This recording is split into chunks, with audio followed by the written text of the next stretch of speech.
Ready. আচ্ছা ভাই, আপনাকে মানে আগুন এটা কেমনে কিভাবে লাগলো কিছু বলতে পারেন আপনি?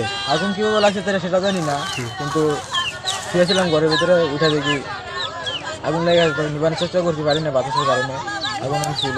কিন্তু মাননীয় মেম্বার চেয়ারম্যান সাহেবের জন্য উপলক্ষ করে বলতেছি যে আপনারা কিছু সাহায্য করেন আমারে। এখানে আমার কিছুই নাই, সব পুরো ছাই হয়ে গেছে গা, কিছু নাই, আমার কোনো একটা সুতো বের করতে পারিনি ঘর থেকে। কিন্তু যদি আপনারা কিছু সাহায্য করেন, কালকে নির্বাচন, যদি আমাদের কিছু সাহায্য করেন তাহলে আমি কিছু করে খাইতে পারবো। আর নাহলে আমার কিছুই নেই, আমি নিঃস্ব হয়ে গেছি, আমার সব ঝুলে গেছে, আমার 3টা ঘর 3টা ঘর ঝুলে গেছে, একটা জামা কাপড় বের করতে পারিনি, পোলাবেনের কিচ্ছু বের করতে পারিনি, সব ঝুলে গেছে আমার।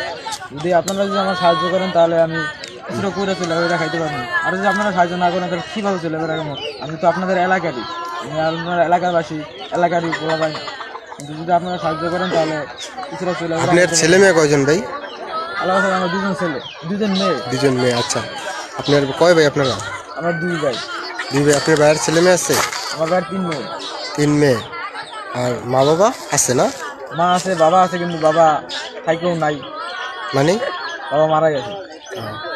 কিন্তু এখন আমরা অসহায়, আমরা যদি আপনারা কিছু সাহায্য করেন আমাকে তাহলে আমরা সাহায্যের উপলক্ষে কিছুটা কিছুটা দেখাইতে পারবো। রাখতে পারবেন। হ্যাঁ, আচ্ছা।